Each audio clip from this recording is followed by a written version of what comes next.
saya tak nampak dia punya perjalanan, tetapi dia registerkan under syariah. Okey. Boleh saya jawab. Yang mana kebenaran ini? Kalau bukan jalan apa-apa, kita berpanjangan. Sebab saya masih meneruskan perkara ini. Okey. Jadi, jalan surah dapat kita ulaskan selama ringkas yang terima kasih. Baik, semua saham-saham ataupun securities yang nak disahkan patuh syariah, dia akan melalui Suruhanjaya Security Malaysia. Dia ada jabatan Islamic Capital Market dulu. Nama sekarang ni saya tak ingat nama dia, Islamic Development ke apa, yang mana jabatan ni dia ada ulama-ulama duduk dalam tu, dan dia ada penasihat syariah duduk di Suruhanjaya Security Malaysia. Suruhanjaya Security ni dia punya level dia macam bank negara, sama. Dia mewakili kerajaan Malaysia. So apa yang dia buat, dia akan kaji berapakah hutang syarikat tersebut. Hutang syarikat itu dengan bank konvensional ke bank Islam. Dia punya keuntungan dia yang datang daripada haram berapa peratus, yang halal berapa peratus. Dia ada benchmark dia. Bila lulus benchmark, dia akan disahkan sebagai saham patuh syariah. Patuh syariah itu bahasa korporat bagi halal. Tidak patuh syariah, bahasa korporat bagi haram.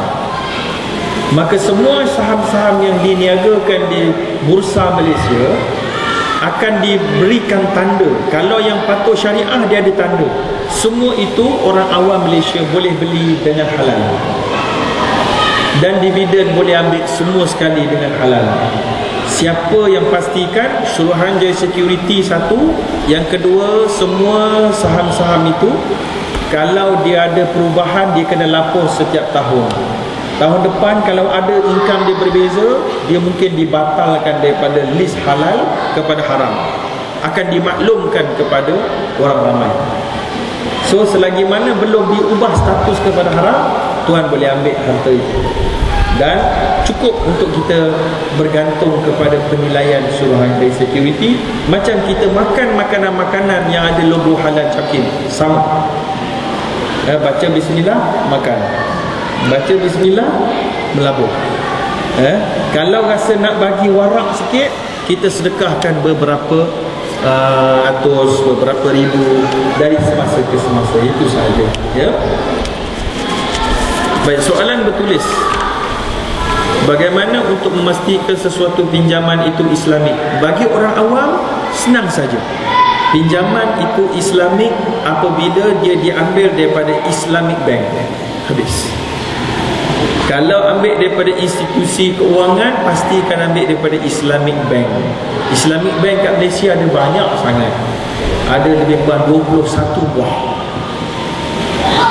Bukan Bank Islam Malaysia Berhad satu saja dah.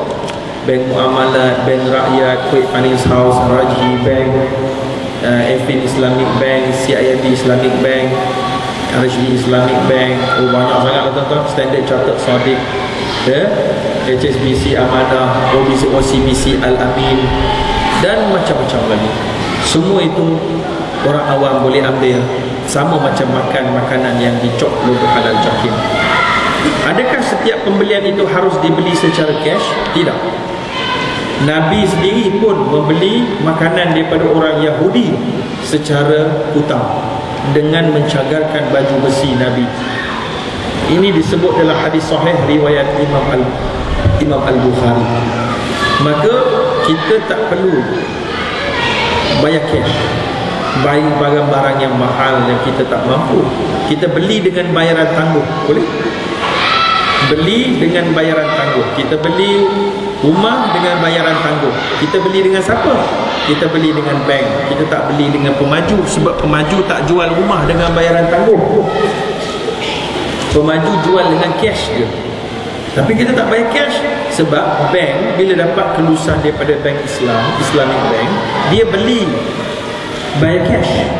Dia jual pada kita atau dia sewakan pada kita dengan markup dan seumpamanya. Sebab tu kita tak beli dengan pemaju kadang-kadang. Ataupun kita beli dengan pemaju, kita jual dekat bank. Bank jual balik pada kita. Macam-macam lah tuan-tuan. Panjang ceritanya. Cuma ringkasnya, pergilah Islamic Bank. Yang seterusnya, adakah pembelian secara online dikira tidak sah kena bayar dulu kemudian baru dapat barang. Pembelian secara online kebanyakan kes sah.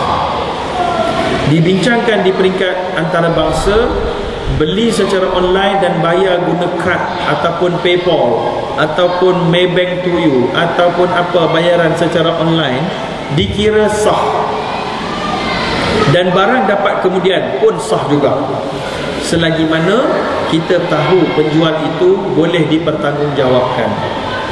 Kalau kita tak tahu, kita agak-agak je, kita mendedahkan diri kita di dalam hukum gharam, uncertainty yang menjadi haram kerana adanya ketidaktentuan atau kejahilan tentang kita mungkin ditipu. Ya. So boleh bayar dulu dapat barang kemudian, tak ada masalah. Jadi kalau tuan-tuan penjual barang pun boleh juga. Tuan-tuan minta orang bayar dulu, tuan-tuan akan hapuskan barang itu kemudian. Soalan seterusnya, saya merupakan usahawan percetakan. Sekiranya ada tempahan untuk mencetak gambar perempuan yang tidak menutup aurat, adakah rezeki yang saya terima hasil cetakan itu halal? Jawabnya tidak halal. Tapi bercampurlah. Ya, ada yang gambar neutral, gambar rimau, ada yang gambar rumah, maka itu halal. Ada gambar perempuan tak pakai, tak untuk aurat, itu haram. So pendapatan bercampur. Bila bercampur, ada beberapa cara nak selamat. Yang pertama, yang paling strict sekali, jangan ambil langsung cetakan begitu.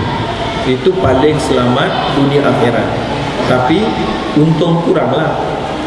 Ya, tapi untung kurang boleh bawa bahagia banding untung haram tak membawa bahagia, tak ada berkat. Ya, sebab itu Nabi kata inna riba wa in kana kathur yasiru ila qul. Riba dan duit-duit haram ni walaupun jumlah dia banyak, tapi dia tidak membawa kecuali kepada sedikit. Sedikit apa? Rasa sedikit. Orang yang makan duit haram, Allah akan uji dia dengan dissatisfaction. Dia tak ada rasa puas hati. Tuan-tuan mungkin nampak orang kaya pakai kereta besar, rumah besar. Tuan-tuan tak tahu Allah mungkin kalau dia makan duit haram, Allah dah cabut rasa puas hati dalam dunia kehidupan dia. Rumah dia tak aman. Ya, dia masuk kereta masam, keluar masam. Tuan-tuan kereta kecil, ya, exhaust saja besar. Tapi masuk kereta senyum, keluar pun senyum. Ya, Allah Maha menguasai kerana kebahagiaan pada hati dan bukan pada material semata-mata. Ya. Maka yang kedua, kalau rasa tak mampu nak batalkan, sebab itu satu-satunya dedah yang ada. Kalau batal, gulung tikar, pekerja pun tak ada cari makan, apa nak buat? Maka tuan-tuan cetaklah, tetapi dengan segera tuan-tuan kena tahu sebanyak mana orang melihat gambar yang dicetak itu, sebanyak itulah dosa yang tuan-tuan juga mendapat saham. Maka untuk beri neutral, segeralah menafkahkan pendapatan-pendapatan itu untuk cover dosa-dosa yang orang baca. Sebab itulah siapa yang menjadi wartawan, ketua pengarah akhbar dan majalah, memang kaya dengan dosa. Kaya, cukup bilioner dosa mereka ini. Tak kira lagi dengan dosa-dosa nombor ekor yang dipaparkan, tak kira lagi dengan dosa-dosa berita politik yang palsu, tak kira lagi dosa mengadu domba, tak kira lagi dosa mengumpat. Memang bilioner dosa. Sungguh. Ada orang kat tangan, dia kata, Doktor, habis Doktor suruh saya berhenti kan? Dah haram takkan tak berhenti? Tak boleh jadi harus ke Doktor? Boleh, tapi kena masuk neraka lah. Itu je jawapan dia. Ya? Jadi itu jawapan nak buat macam mana lagi? Bukan kita ni Tuhan. Allah dah beritahu jawapan dia. So kita tolong menyampaikan saja. Kalau degil juga, pergilah cari bumi yang bukan bumi Allah, yang disebutkan oleh Nabi juga. Ya?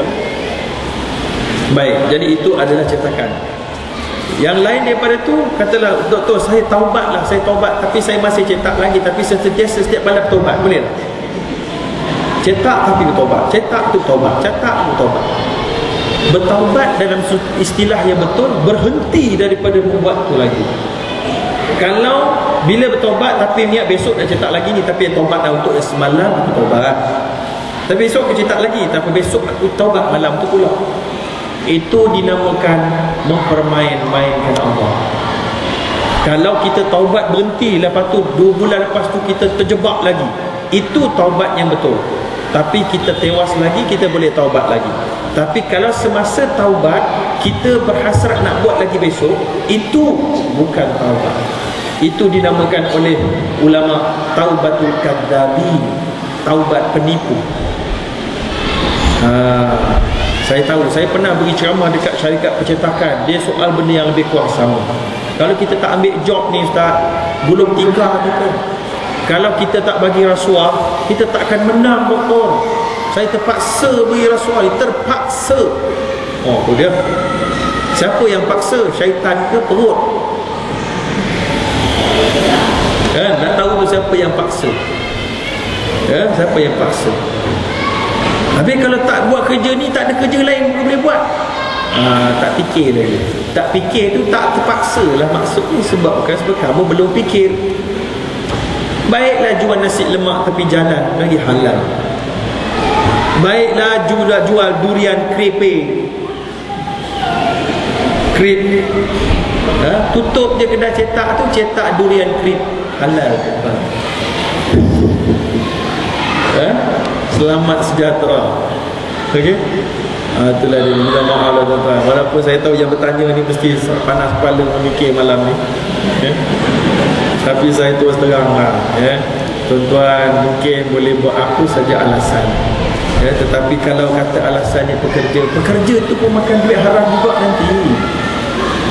Tak ada ertinya tuan-tuan nak selamatkan dia dengan makan duit dia, mereka makan duit haram. Kullu lahmin nabata min suhtin fannaru awla bih. Setiap daging yang terbina daripada duit yang kotor, neraka lebih layak untuknya. Na'udzubillah. Dia habis. Ada waktu terbang ni. Yang seterusnya kita habis. Bagi terbang pun tak apa.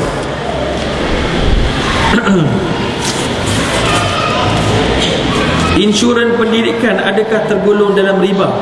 Setiap apa yang dinamakan insurans, Majlis Fatwa Kebangsaan dan International Fee Academy kata itu judi, bukan riba. Itu tak apa, biar kita terbang. Itu dah habis jawab. Tak larat saya nak pegang. Setiap yang bernama insurans semua telah difatwakan sebagai judi. Ada ulama kata ada riba, tapi yang confirm judi. So jauhilah pendidikan atau apa judi. Apa hukum membeli emas secara online? Ini panjang sikit cerita. Emas yang dibeli itu kena tengok. Kalau dibeli emas tu jongkong, bullion, wafer, siling emas, dinar, maka hukumnya kalau emas tu tak sampai dalam tempoh 3 hari, riba. Mesti sampai dalam tempoh 3 hari fizikal emas itu. Tak sampai, riba. Kalau emas itu adalah perhiasan perempuan, maka juga sama, kecuali ada beberapa minoriti ulama kata tak apa, lambat sikit tak apa. Tapi jalan selamat, jangan beli online kecuali bayar penuh. Bayar penuh, lepas tu emas tu sampai dalam tempoh kurang daripada 3 hari. Kalau nak selamat lagi, masa beli itu buat akad wakil kepada penjual untuk terima emas tu siap dalam masa 3 hari bagi pihak saya sebagai pembeli. Itu ada cadangan daripada beberapa ulama. Maknanya kita beli, kita lantik pembeli penjual tu untuk menjadi wakil kita untuk simpankan emas kita. Walaupun belum sampai dalam 3 hari, kita dah dikira selamat menerima emas tu. Yang seterusnya, perlukah kita bayar zakat lagi apabila menyimpan di dalam akaun tabung haji? Mengikut perbincangan, zakat untuk wang di tabung haji tak perlu bayar sebab mereka dah tolong bayarkan. Adakah ASB halal? Di Johor, ASB telah